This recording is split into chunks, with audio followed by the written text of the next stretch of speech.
বরফে ঢাকা বিস্তীর্ণ প্রাকৃতিক পরিবেশে হাঁটছে দুই শাবক, আর তাদের পেছনে পায়চারি করছে মা ভালুক। তবে এই শাবক দুটির মধ্যে একটি শাবক তার নিজের নয়, বরং দত্তক নেওয়া। ঘটনাটি ঘটেছে কানাডায়। দেশটির গবেষকরা মেরু ভালুকের এমন বিরল দত্তক গ্রহণের একটি ভিডিও প্রকাশ করেছেন। এই খবর জানিয়েছে বার্তা সংস্থা এএফপি।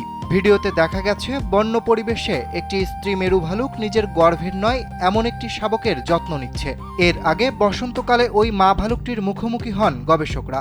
যখন সে তার প্রসূতি গুহা ছেড়ে বের হচ্ছিল, তখন তার সঙ্গে ছিল মাত্র একটি শাবক, যার কানে ট্যাগ লাগানো ছিল। কয়েক সপ্তাহ আগে গবেষকরা একই মা ভালুকের আবার দেখা পান, তবে এবার তার সঙ্গে ছিল দ্বিতীয় আরেকটি শাবক, যার কানে কোনো ট্যাগ ছিল না। পরে তারা তথ্য পর্যালোচনা করে বোঝেন ওই মা ভালুক দ্বিতীয় শাবক দত্তক নিয়েছেন। দুই শাবকের বয়স বর্তমানে 10 থেকে 11 মাস। এ বিষয়ে কানাডার পরিবেশ ও জলবায়ু পরিবর্তন মন্ত্রণালয়ের গবেষক ইভান রিচার্ডসন বলেন, মেরু ভালুকের মধ্যে শাবক দত্তক নেওয়ার ঘটনা তুলনামূলকভাবে বিরল। তবে গেল ৪৫ বছরে তাদের গবেষণা এলাকায় এ ধরনের ১৩টি ঘটনা নথিভুক্ত হয়েছে।